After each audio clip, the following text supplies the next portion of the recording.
ఆలయ ఈవో రమాదేవితో కలిసి ప్రభుత్వ పాది శ్రీనివాస్ వెమ్లవాడ టెంపుల్ పరిసరాలను పరిశీలించారు. అభివృద్ధి విస్తరణ పనులు ప్రత్యక్షంగా పర్యవేక్షించి అధికారులకు దిశానిర్దేశం చేశారు. రాజన్న ఆలయ అభివృద్ధికి 150 కోట్ల నిధులు ప్రభుత్వం మంజూరు చేసిందని, అందరి ఆలోచనకు అనుగుణంగా అభివృద్ధి పనులు చేపట్టడం జరుగుతుందని చెప్పారు. కరీంనగర్ భగత్ నగర్ ప్రాంతంలో 20 మంది మున్సిపల్ పారిశుద్ధ్య కార్మికులకు మంకీ క్యాప్లు, మహిళలకు మఫ్లర్లు మరియు టవల్స్ పంపిణీ చేశారు. ప్రజల కోసం నిరంతరం సఫాయి పనిచేసే మున్సిపల్ కార్మికులు చలిలో ఇబ్బందులు పడుతున్నారని తెలుసుకుని చలికి తట్టుకునే విధంగా మంకీ క్యాప్లు, మఫ్లర్, టవల్స్ దాదాపు 5,000 రూపాయల విలువ గలవి పంపిణీ చేశారు.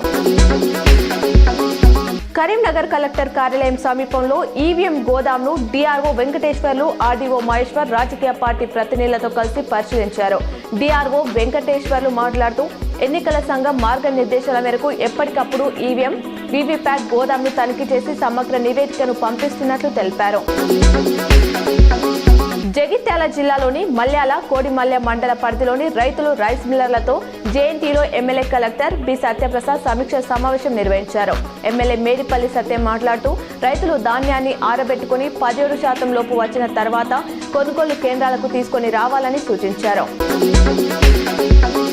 జగిత్యాల జిల్లా కొరుట్ల పట్టణంలోని కల్లూరు రోడ్లో గల ఎమ్మెల్యే క్యాంప్ కార్యాలయంలో బుధవారం రోజున కొరుట్ల నియోజకవర్గ శాసనసభ్యులు డాక్టర్ కల్వకుంట్ల సంజయ్, కొరుట్ల పట్టణ మండలానికి చెందిన 182 కళ్యాణ లక్ష్మి షాదీ ముబారక్ సంబంధించిన 1,82,21,112 రూపాయల విలువ గల చెక్కులను పంపిణీ చేశారు.